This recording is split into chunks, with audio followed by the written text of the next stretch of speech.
dafa am une altercation avec son coéquipier Keane donc jamono ji nag il risque une suspension de 3 matchs pour comportement violent ji bi.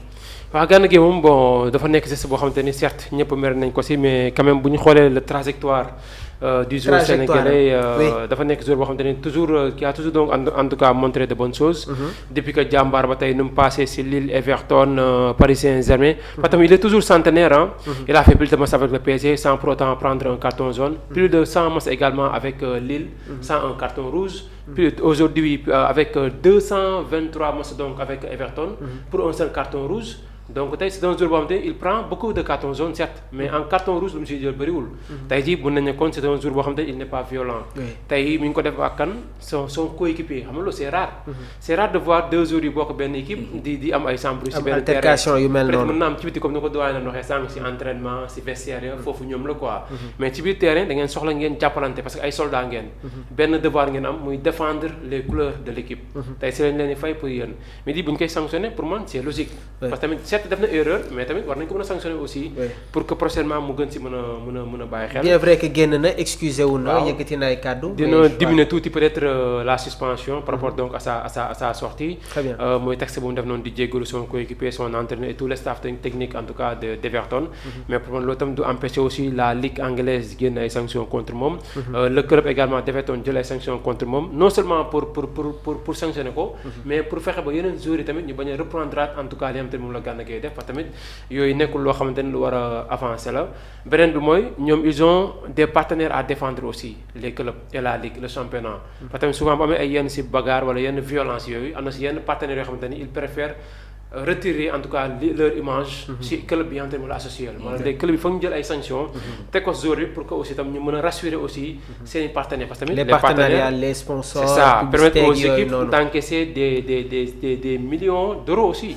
tey ñoom ñoo tax ñuy fay joueurs yi ñuy fay coach bi di fay leneen yeneen charges yi. mais en tout cas Gana Gueye daal en tout cas lu mu mën a wax mooy képp ku ko xam rek xam ni Gana Gueye il n'est pas violent donc dañ koy ñaanal aussi tam mu ñëwaat très rapidement donc après la suspension. doyen alors. La presse anglaise jamono ji nag ñi ngi allumer le milieu de terrain de l'équipe nationale du Sénégal comme ni ma ko waxee woon sànq Gana risque une suspension de 3 matchs pour son comportement lu la bett la ji bi mi ngi koy wax léegi nii c'est un joueur qui a toujours été benn exemple donc nekk na tamit situation bi nga xamante ne voilà les passionnés du football vraiment neexu leen. waaw Gana de c'est un modèle de correction boobu ba léegi. modèle de correction de courtoisie et de discipline boobu léegi ci carrière am macha allah. mais disjoncté na te warul woon ndax xam nga at yi mu am moo tax duñ ko gën baal loolu sax 36 ans waaw parce que itam dootul xale te jaar na ci combat bu ne donc nag am na niveau boo xamante ni nit da ngay mën a sut fi ñu day xaar sax maanaam nga am dépassement boog ak routine boo xamante ni doo yegg ci yenn yi. parce que toujours yaa ngi jiital sa lucidité xëy na jafe na nag ci moment yooyu ak dëtti comme ça. waaye bu ñuy xool sa trajectoire sa cursus fi nga jaar. dafa am lu ñuy xaar si yow. moo tax autant da nga ñun ñenn il est correct wala yooyu mais autant tam ñenn dañu naan mënul def lu mel ni moom. te xam nga l'image de la violence dans les clubs anglais loolu ñoom dañ koy bannir maa ngi wax sànq bi ñu waxtaan en off ak Cantona ni mu doon gêné yëpp ba mu yëkkatee weq supporter il a perdu beaucoup de choses. oui Eric Cantona. waaw il a perdu beaucoup de choses parce que foofu dafa am du ñuy jaay te football daf koy jaay. mooy seen football tey ñëpp ko bëgg ci monde bi di ko xool parce que da ngay dem football. maintenant fête la chaque week-end c'est comme une fête da ngay ànd ak sa doom sa sët sa tante sa xarit ngeen dem. parce que c'est une fête foofu duñ fa accepter yenn yi donc foog ñu comprendre loolu Gana daa am peut-être ay circonstances yu ko mën a tax xëy na sanction bi du 10 sax na mu war a woon 10 mooy xamuñu ko ci yu mel noonu. te ba ñu toppee carrière am dañ naan du c'est pas un joueur quand même vindicatif. il a toujours eu un comportement exemplaire. waaw waaye ay la yëwun dana am sanction nag parce que mënuñu bàyyi mu jàll noonu. j'ai pas compris mu yegg si lu mel noonu. ba ay joueur am di ko téye mu të. loolu vraiment waru ko parce que nit tant que yaa ngi ci ay situation dañuy xaar si yow mat. bu yeboo xale yi xam que dañuy xaar si yow nga nekk ku mat. c'est comme sa kër c'est comme sa diggante ay xarit c'est comme si société bi am na loo xamante ne waruñu la ci fekk parce que ñuy xaar si yow nit ku mat ku nite.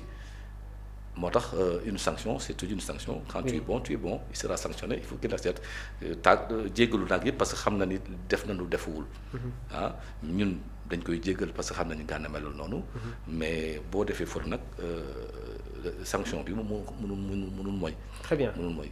alors ñu ngi leen di jaajëfal bu baax yéen ñi nga xamante ne yéen a ngi suivre émission bi donc maa ngi gis commentaires yi du yàgg tuuti rek dinaa jël seen ay questions comme ça doyen dinañu si indil ay réponses alors on va passer maintenant aux informations yi nga xamante ne dafay concerner l'équipe nationale du Sénégal les échos de la tanière commencé woon nañ ko avec voilà les commentaires sur Idrissa Gana Gueye Pape Matar Sarr donc CAN 2025 Pape Bouna Thiaw jot na transmettre la préliste du Sénégal à la CAF le choix des hommes Habib Diarra ak Assane Diao est-ce qu'ils feront partie du voyage donc mu nekk yi tamit point bi nga xamante ne dañ koy poser Djibi la CAN 2025 li si des bëreetul donc la préliste du Sénégal déjà am nañu aperçu si joueurs yi nga xamante ne ñoom ñoo bokk ci bile liste. Au finish nag Pape Bouna Thiaw war na dévoiler sa liste officielle de 26 joueurs.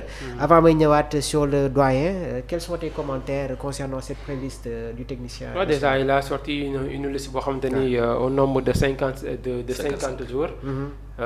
55 joueurs donc mu nekk loo xamante ni c'est déjà intéressant parce que tamit joueurs yi tamit ku si nekk foog nga may ko confiance comme quoi que li ngay liggéey sa club maa ngi koy suivre donc bu fekkee da nga gis sa tour si 55 yi donc li ngay njëkk xalaat mooy même bu fekkee dew ma CAN sax lii des ma dugg équipe nationale soreetul donc bu ma gën a travailler tuuti rek mën naa donc intégrer l'équipe nationale puisque également à la CAN donc dafa nekk loo xamante ni Pape Thiaw a déjà son groupe déjà depuis des années au sortir de la CAN passée wala sax depuis que mu ñëw donc sax la ñuy wax parce que tamit CAN passée Aliou Cissé moo fa nekkoon certes mais y a un groupe boo xamante ni moo fa nekkoon te jusqu'à présent ba léegi booy xool kenn bàyyi aussi ñu demoon 2023 ba léegi kenn bàyyiwul ñëpp a ngi si équipe bi donc déjà y avait quelques travail boo xamante ni moo fa nekkoon Pape Thiaw ñëw na am nañu dugg am nañu génn entre temps mi ngi travail jot na fi 2 matchs amicaux war na amal yeneen 2 matchs amicaux yu musée benn bi c'est avant ñuy dem CAN le 18 beneen bi dañuy jouer le 13 à Dakar beneen bi le 18 contre la Tunisie donc à Tunis donc bu ñu fa quitté carrément pour doog a dem fële kon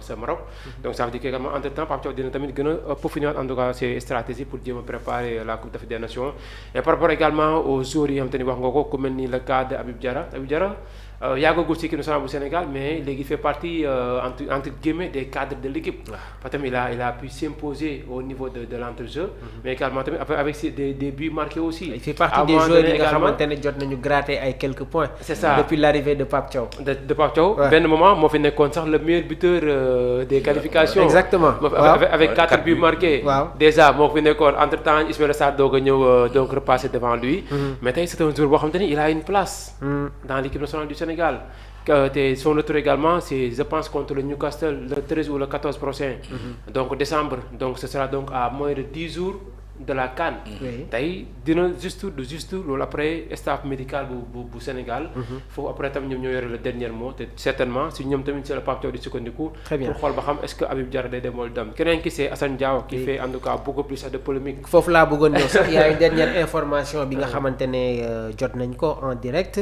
donc Assane Diao sera absent pendant 3 semaines donc annoncé par l'entraîneur de Como Cesc Fabregas qui fera son retour avant la CAN Inch'Allah. En tout cas c'est dommage c'est dommage un jour qui reste pratiquement plus de 2 mois yu mu jéewul woon xam nga après jékki-jékki ñëwaat enchaîner 3 matchs après 3 matchs yi nga ñëw convoqué en sélection ñu écarté la nga entraîné en salle ba ni ñuy jékki-jékki delloo la sa club nga dellu après le premier match contre le Brésil nga xam te ne entraîné defoo sa benn séance collective tey nga jékki-jékki demaat moom ay polémique entre Como et la fédération qui répond donc au club en tout cas ñoom leur seul intérêt c'est le joueur ñoom ñaar ñëpp kenn bëggul joueur bi nekk ci méforme kenn bëggul joueur bi blessé tey ñoom ni ñuy préserver la santé du joueur Sénégal tam noonu la ñuy préserver la santé du joueur Assane Diao c'est un jeune joueur tey ñun amul dara lu ñuy yàqamti ci moom tey lu ñu mën a réserver ci kanam sax moo dàq peut-être